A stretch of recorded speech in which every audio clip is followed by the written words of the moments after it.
Welcome back to the Naked Proverbs podcast, where we unclothe the truth about Black love, family, and marriage. My name is Nik Scott. I'm one of your hosts, and I'm here with my husband. What's going on? It's your boy Rich. And today we are going to talk about the in-laws. That's right, those people you can't get rid of, but you got kind of wrapped in a package when you got married. Yes. Those are the people we're going to talk about today. Right at the beginning, we always want to let our listeners know that we are not licensed therapists or counselors. We are experts at this thing. Yes, we are. We've got more than our 10,000 hours. Trust and believe. But we are not licensed professional therapists and counselors. We just have a lot of experience in this thing and a lot of advice that we want to give. Now, if you haven't already, make sure that you subscribe to Naked Proverbs on whatever podcasting platform you listen to your podcasts on. And if you like what you hear, show us some love and support by becoming a patron. You can get all of the details about becoming a patron on our Patreon website at www.patreon.com/Naked Proverbs. Before we get into talking about all those people that became a part of your life when you said I do, you know, the mother-in-law, the father-in-law, the cousin-in-law, the sister-in-law, the brother-in-law, the uncle-in-law, the grandma-in-law, the grandpa. Before we talk about all that, we want to take a moment and say thank you to all of our listeners that chose to tune in last week and listen to the Naked Proverbs. We really appreciate your support.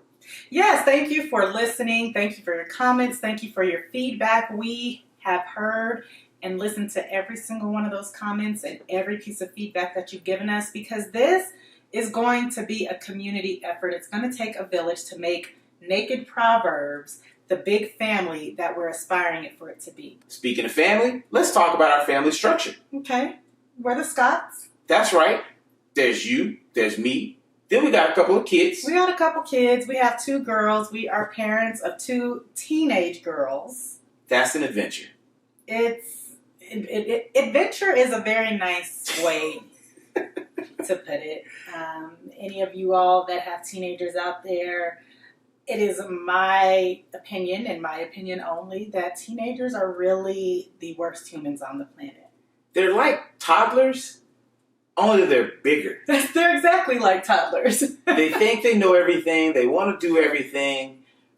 They don't think they need you, but they really do. They really do. But there is one thing that has been very beautiful about watching our daughters grow into young women, and that is literally seeing them become the young women that they have been called to be. They have their own opinions. They have their own ideas. And I actually think that's a really good thing, even though at this stage it is kind of challenging as a mom to really get in where I fit in. Do I even fit in anymore? Probably not. I don't think so. But you know what? I think that's kind of good, because they're like birds, and we're trying to push them out and see if they can fly. And if they were perfect, great, lovable little beings, we probably wouldn't want to push them. You're right. It's hard because as a parent, you get the gift of these beautiful children, right? And your entire job for 18 to 22 years or however long it takes is to train them to leave you. Who are we training not to leave us? If you didn't know, not only do we have 2 daughters, we have 2 fur babies. And I don't want them to leave, because you know what? Honestly, I like them more than I like my kids right now. I agree with that one. We have 2 dogs, a big dog and a little dog. And they right now are what I would consider our favorite children. You know, reality is my first experience with in-laws was growing up, and I remember my uncle got married, and the woman that he married, she had children. And my grandmother, she said, I don't believe in in-laws. I just believe in family. And that was my first experience with in-laws, because my grandmother brought these people in, this lady, her children, everybody, and it was just one big family. She never had my uncle's wives call her mother-in-law. She was just mom. So she kind of laid the foundation for what I expected when it came to in-laws. And reality is society lays the foundation as well. Yeah, they do. And the societal expectation is that all in-laws are terrible and all they want to do is just wreck your marriage. And I agree that in-laws can make or break a marriage, but that's only if the married couple allows them that opportunity and that space to make or break the marriage. We all come into a marriage with expectations or ideas of how something should go. And I think that a lot of times we have a lot of conversation around different aspects of our marriage. But one area that I don't think people really talk about a lot is the impact in-laws can have on their marriage. Yeah, I think so. For me, my experience for in-laws has been interesting. I don't know how you're able to recall that your very first experience with in-laws. I don't even know what that looks like because on my maternal side of my family, well, shoot, almost both sides of my family, everybody seems to be divorced or married and remarried. So I don't really have that kind of experience with in-laws. I thought that I was marrying you, and that was it. Yeah, of course, there were those stories about, the mothers of sons, and I don't think I really believed it until we got married. Because you're the firstborn son, and every parent and every mother has these ideas and expectations about what they want for their children. And I just don't think I was what my in-laws wanted for you initially. I don't know. I know that initially I was blind to a lot that was going on or conversations that were being had. And I thought everything was hunky-dory. Is that even a word? It is. All right. Well, I thought everything was hunky-dory, right? I was just living my best life, and you were living a good life. When it came to in-laws, right? And I will never forget, I was actually in Iraq at the time, and I called home, and all hell broke loose. And you kind of shared with me some things that had been said to you from my mother. And I was like, whoa, not my mama. Like, you got my mama mixed up with somebody else. And, I actually had to take a step back because this kind of goes back to those things, those 18 topics we talked about last week. And I had to actually listen to what my wife was saying. And so she kind of shared some things, that had happened, some different engagements that had occurred. And I took a moment, I'm be honest now, men, understand I was in Iraq. There was a whole ocean in between me, my mama, and my wife. So when I took this risk, there was no way anybody could really do anything to me. I was in Iraq, right? I was far from the United States of America. So ultimately, I reached out to my mom. And I kind of had this conversation. It was a heart-to-heart, and was like, hey, this is my wife. This is the woman that I chose to marry. She's my world. And, my mom, I love my mom. That was my first love. Yeah. And, she heard me. And I think a big piece of it was, remember last episode I mentioned I'm a preacher's kid, right? So I've read the Bible a few billion times. And one verse that just came to mind was, that we're, as men, supposed to leave our families, our parents, and cleave to our wives. And I kind of explained that to my mom, like, look, you know what? I appreciate everything you've done in raising me, but you have to trust that I'm making a good decision in my wife. At this point, it's not even a decision. Like, I'm married. With children. With children. So, for me, I really had to just have that, quote unquote, come to Jesus with my mother. And I would say that that's a very important piece for men and their moms, because moms can be overbearing. They can, want to be more involved in your adulthood life, in your marriage, than maybe is really healthy, or they should be.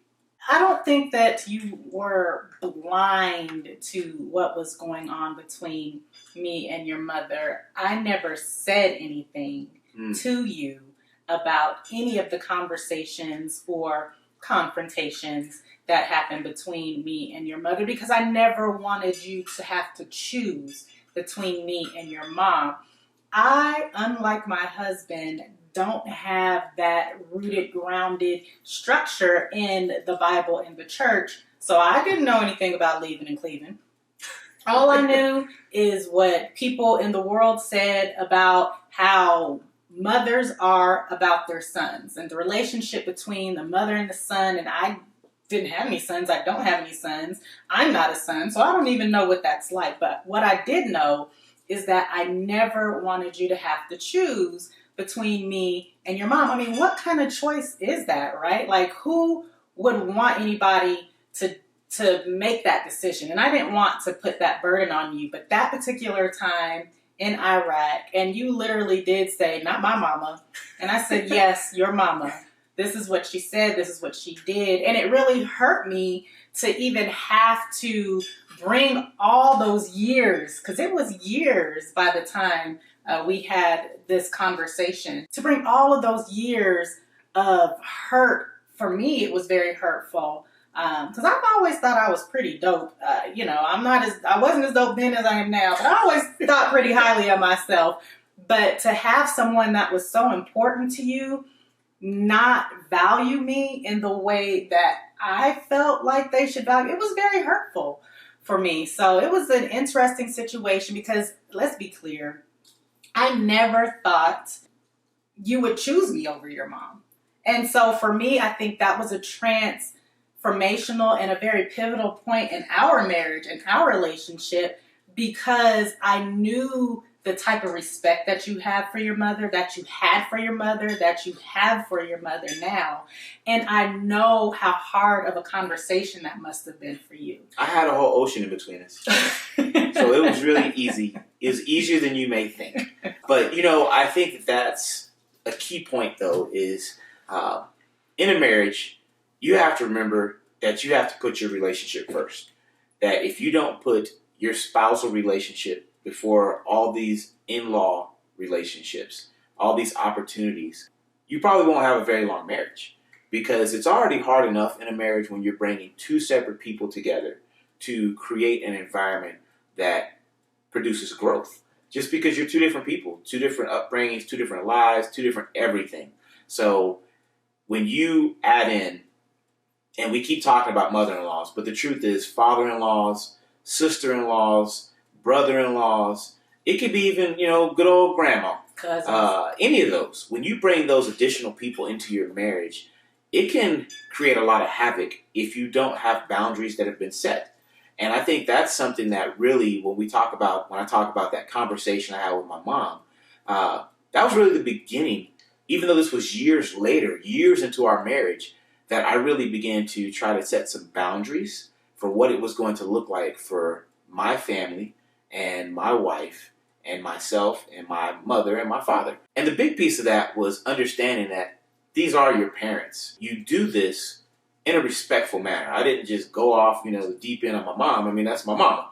She brought me into this world, and as she said, she will still take me out. She will. So I understood that, and she raised me to be a respectful person. So that conversation, it was very, from my standpoint, was very respectful, because it wasn't about severing a relationship with her to deepen a relationship with you. Mm-hmm. It was about making sure that these relationships were growing the way that they should grow, and that there was mutual respect for you as my wife from her. And, now I look back, and I mean, my mom was probably your number one fan. Mm-hmm. I love her. And she loves you. I mean, and I know that. Like my own mama. And so, I think that that's a big piece, though, is understanding that you have to set boundaries. And something that I probably did early on in our marriage and didn't even realize the damage I was doing was, if we had an argument or if we had a disagreement, or if, we just weren't on the same page, well, who do I call? Your mama. I call my mama, right? So, hey, mama, how you doing? Yeah, this your boy, Rich. And, so we talking, and, yeah, Nik, she burnt the chicken. I never burnt any chicken. That is true. Be clear. Let me find a better one, because you have never burned any food. I never burned no chicken. You almost burnt the kitchen up one time. but hey, we get a new kitchen, so whatever. But so whatever it was, she was talking to me crazy, or she didn't want to do what I want, or whatever the issue was. And oftentimes in marriage, that's what we do. We take those negative moments and we share them with our in-laws, whether that be your sister-in-law, your brother-in-law, your mother-in-law, maybe even your father-in-law. I think father-in-law is kind of weak. I'm not a father-in-law yet, but I think they kind of get over in the in-law department because nobody really bothers them with a whole lot. My dad first of all, my dad is cool. That's the coolest father-in-law in the world. So, if you know my dad, he's like literally the definition of cool. Yeah. That is my dad. And I do think that there is something to be said about mothers and sons versus fathers and daughters. Because in my dad's mind, I could almost guarantee when you asked him for my hand in marriage, he was probably like, yes. Because now I'm not his responsibility. In fact, I remember a conversation with my dad many years ago. And he had bought so I have a sister, and she's younger than me, and at the time she wasn't married. And my father had bought my sister one of those Sonicare toothbrushes when they had first come out. And she was telling me all about this fancy, expensive toothbrush that dad had bought her. And I called my dad, and I was like, so you making it rain over on Sonicare over at my sister's house with toothbrushes. Where's my toothbrush? And my dad told me, he said, you have a husband. I was like, but I got a daddy. Like, just because I'm married doesn't mean that I don't need my dad. But I think it's just something different about a father letting go of his daughter versus a mother letting go of her son. And I would even question, not just mothers letting go of their son, a mother letting go of even her daughter. Because at the end of the day, I think the difference is mothers bear their children. Yeah. Fathers, we take a part in, that, but it's the fun part. We're not carrying around this human being that's literally growing inside of us. So are we connected? Definitely. Fathers are connected to their children. Yeah. They're definitely needed. But I think that it's just a different relationship. Even in our own children, I look at our relationship, and it's very different. I'm daddy that can do no wrong and will always provide whatever they need. Daddy will let us do it. Exactly. Daddy would say yes. Then there's you. Then there's me.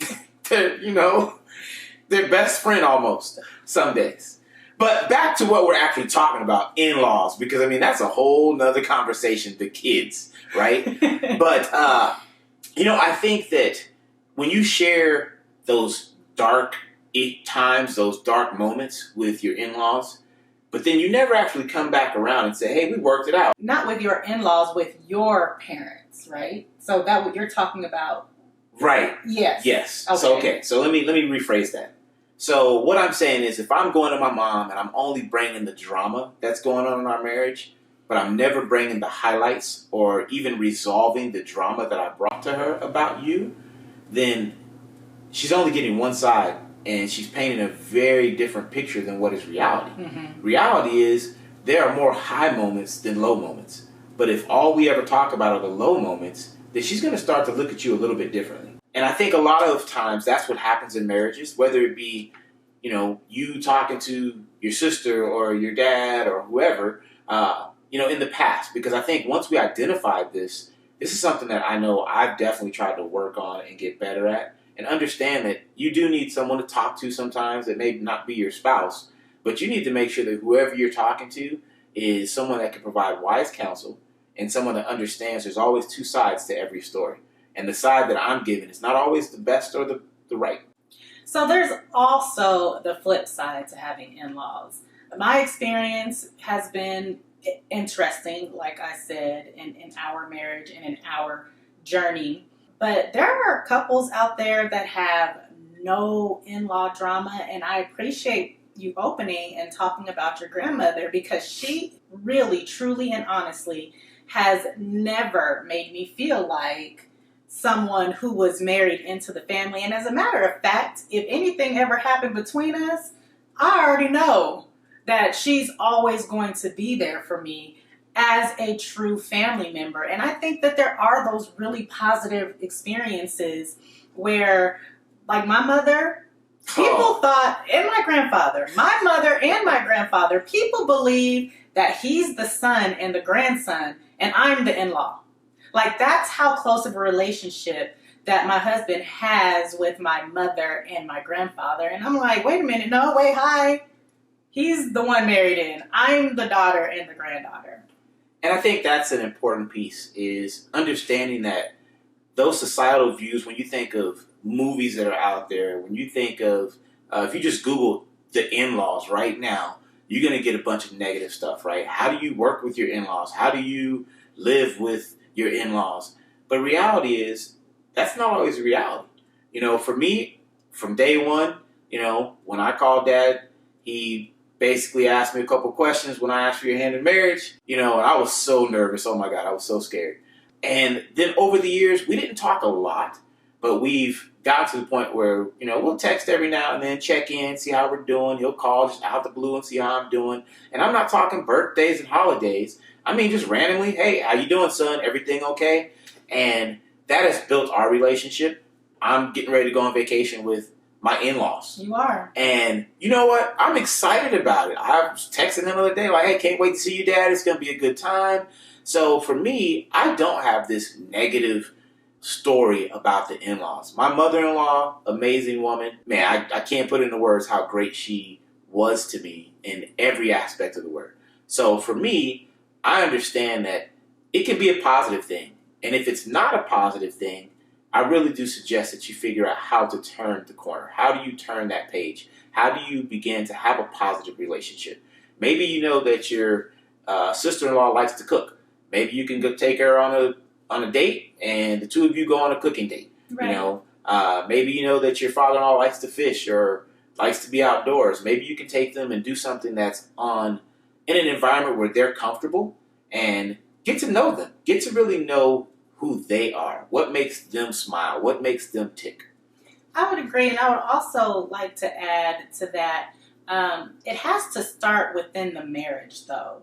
It can't be the spouse just overstepping their boundaries, so to speak, because these are still your husband's or your wife's parents or your husband and your wife's family. So you have to start within the foundation of your marriage and figure out what that strategy, because it has to be a strategy, because it can be a very delicate situation. What is the strategy that you're going to take to start to begin to build those relationships? Because let's be clear, there might be some sister-in-laws or brother-in-laws or cousins or whoever it is that you're very close to who aren't receptive to your husband or your wife. They didn't believe that you all should have gotten married in the first place, and they don't care whether you coming or going, long as you going far, far away from them. Okay? So I think that those conversations really have to start to take place within the context of the marriage. And when there are those deeper rooted issues, now the societal stuff,